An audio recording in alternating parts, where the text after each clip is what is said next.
The silent seat. The great convocation hall of the Galactic Council hovered above a dying red star, its architecture carved from the bones of moons and cooled plasma. Species from 73 civilizations filled the seats arranged in concentric rings. Every voice layered in translation software. Every argument translated into 3,000 dialects and 6 modalities. It was loud, except in one corner. There, unmoving, sat a solitary figure, a man draped in a dark, plain diplomatic suit. His posture was relaxed, but not slouched. Eyes calm, not blank. A subtle presence that somehow quieted the area around him. Ambassador Elias Trent of Earth hadn't spoken once since he arrived 2 months prior. Not during debates over resource rights. Not during peace negotiations. Not even during the election of a new Speaker of the Council. He just sat, observed, listened. The others noticed and whispered. Today, the Zelver Dominion had called for a formal declaration. They sought to absorb the Talon Drift systems, a neutral trade hub between 4 sectors. The Empire had brought its strongest speaker, Arch-Chancellor Dros Vekthal, a being of 14 limbs, crystalline skin, and a voice like grinding asteroids. The Talon systems owe their safety to the protection of the Empire, Dros thundered. They contribute nothing, yet reap the stability we provide. Their annexation is not war, it is administration. Murmurs of agreement rippled across the council. The Zelver had always used such logic, and it usually worked. Then, Dros turned slightly, too slightly, to glance at the human seat. His crystal skin shimmered with a glint of amusement. "And what does Earth say?" he sneered. "Will the newest children of the stars grace us with a word? Or perhaps the silent ape still learns how to speak?" Soft laughter fluttered from a few corners. The human did not react. He merely looked up, locking eyes with Dros for a single, deliberate second. Something changed. No word was said. No muscles tensed. But in that 1 second, Dros Vekthal's humor drained from his crystalline face like gas from cracked hull. The silence that followed wasn't awkward. It was dense. On board the Council Neural Interface Core, a hidden AI designed to monitor emotional equilibrium across the assembly, registers spike. Not from the Talon, not from the minor worlds, but from the Zelver seats themselves. Fear. Arch-Chancellor Dros stumbled, as if catching himself from a drop that didn't happen. We moved to private deliberations," he croaked, voice no longer booming. A closed session. Immediately. More murmurs. This wasn't protocol. The council speaker, a long-bodied Oanari named Malith, blinked 6 eyes and tapped the signal node. On what grounds? The Empire would confer urgent diplomatic concern. A matter of galactic stability. Elias Trent said nothing. He simply sipped from ceramic cup. Tea, perhaps, as the room shifted its weight around him. The closed session was granted. Delegates withdrew. Only a handful remained. High diplomats, security AI, and the core representatives. In the private hall, Dros stood again. But he didn't speak in thunder. He stepped forward and bowed. A Zelver Chancellor bowed to a silent human. "We would ask," he began slowly, "that Earth issue a public statement of neutrality and of non-engagement. In return, the Dominion is prepared to compensate Earth for its consideration." Another sip. Steam rose from the human's cup. Dros swallowed hard. "Or perhaps you would prefer we withdraw the annexation proposal entirely."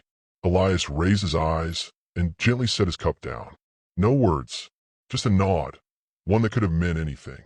The AI monitoring the session flagged a new spike, panic, rising fast.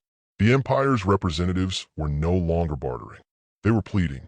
In a corner console, a minor council technician whispered to his superior, "Sir, should we inform Earth's delegate of the emotional readings?"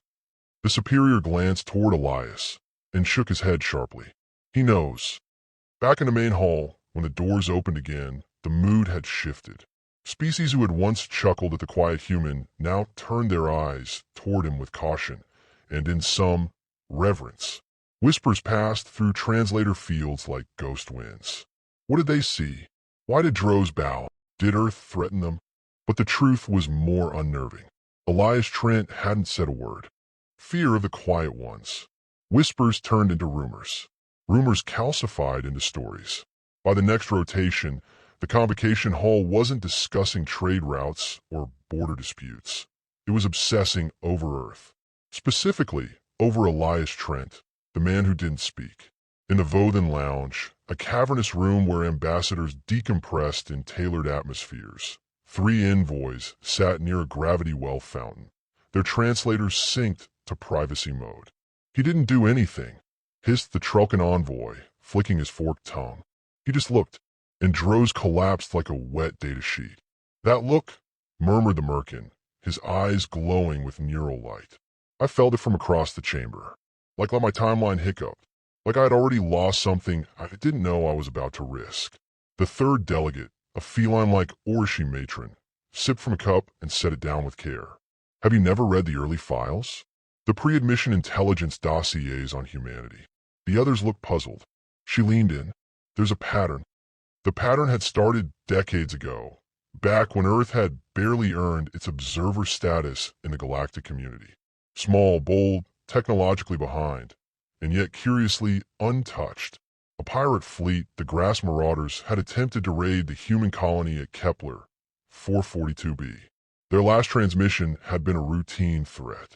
Their fleet, their signatures, their very records gone, as though deleted from physical space. Years later, a rogue AI collective called the Unbound Synapse tried to infiltrate human research systems. It made it 6 nanoseconds into Earth's firewall before it self-terminated. No trace left in any galactic archive. No reason given. Even more disturbing, the Solari Architects, a post-singularity species that had once threatened to uplift humans forcibly, went dark after attempting psychic contact. Their last known statement, the noise beyond their minds, it hears us back. And still, Earth never responded publicly. No declarations, no vengeance, no warnings. They never raised their voice. They just watched. Back at the convocation hall, the Empire's most secretive ally, the Merkin Consensus, ran a classified simulation. Their AI, Astra 2, modeled 14.2 billion possible outcomes of a military escalation with Earth, using predictive temporal analytics and entropic probability webs. The result? Probability of galactic empire survival, 0.3%. Not because of raw firepower, not because of numbers, but because in nearly every scenario, Earth didn't engage militarily at all. They just vanished the opposition. Not destroyed, not defeated, erased. The Merkin shut down the simulation and purged the logs. Every Merkin diplomat was ordered to avoid direct interaction with Elias Trent unless directly spoken to. Meanwhile, in a shaded corridor outside the council chamber, Elias stood quietly, overlooking a display of the dying red star. The Talon envoy, a smaller amphibious creature with bioluminescent eyes, approached him timidly. "Ambassador, I must ask," the Talon said softly, "what did you do to Droz?" Elias turned, gave a faint smile, not unkind, but unreadable. "I let him hear his own fear," he replied. The Talon paused, confused. "You said nothing." "Exactly." The little amphibian bowed and slipped away, shaken. Later that cycle, the Vothen archivist addressed the council. The Vothen spoke rarely. They were the keepers of the oldest universal records, dating back to precursor eras. Their heads were crystalline orbs swirling with memory threads. A hush fell as the archivist's voice, deep and slow, filled the chamber. In the third vault of the Precursor Codex lies a warning, unread by most.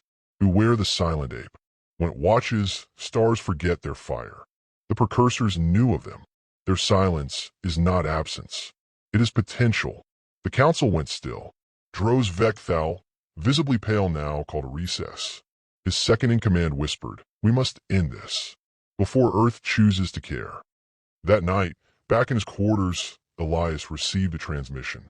It was short, encrypted, priority level Omega Black.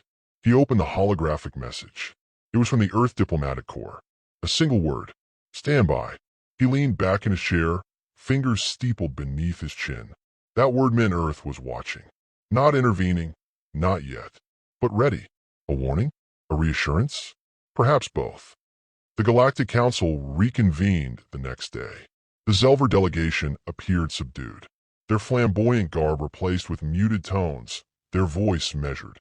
They addressed the chamber. In the interest of unity and peace, the Empire shall rescind its claim on the Talon Drift. We extend gratitude to all species who offered counsel. No one spoke, not even the Talon. The room's collective gaze drifted slowly toward the human seat. Still sitting, still watching. No smile, no gloat, just the quiet, steady presence of a species that never needed to roar to be heard. The unseen weapon. The diplomatic backpedaling had begun. In the following rotations, the Zelver Dominion submitted not just a withdrawal from the Talon dispute, but a formal apology to Earth. This was unprecedented. No galactic power had ever apologized to a species without a war, sanction, or catastrophic scandal. And certainly not to a species that had, by all appearances, done nothing. No one could make sense of it. And that made it worse. In a private meeting among the Council's Core Five, the most influential factions, a heated debate erupted. The humans have weaponized fear, hissed Councillor Virik of the Zelnari Combine, her body pulsing in agitated color. But of what? They haven't threatened us, haven't shown anything. The Merkin observer adjusted his neural halo. Exactly, which means whatever they possess isn't meant for intimidation. It's meant for ending things. The Oanari representative leaned forward. We have technology that bends matter. We manipulate gravity, traverse dimensions, and yet they make entire fleets vanish without response. A moment of silence fell over them. Then the Vothan archivist, voice like crumbling ice, uttered a chilling phrase. Power unspoken is the power most feared. Elsewhere, deep in the Galactic Military Intelligence Corps, an analyst ran a passive scan of Earth's defense grid. What he saw made no sense. No conventional fleet movements. No superweapon heat signatures. No signs of planetary defense cannons.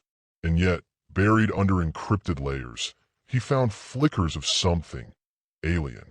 Signal patterns looping in recursive harmonics, so deep in the quantum structure of space that no known technology could even transmit them. The signature repeated. Observe. Record. Restrain. He traced the signal, not to a warship, not to a satellite, but to Earth's moon. That was impossible.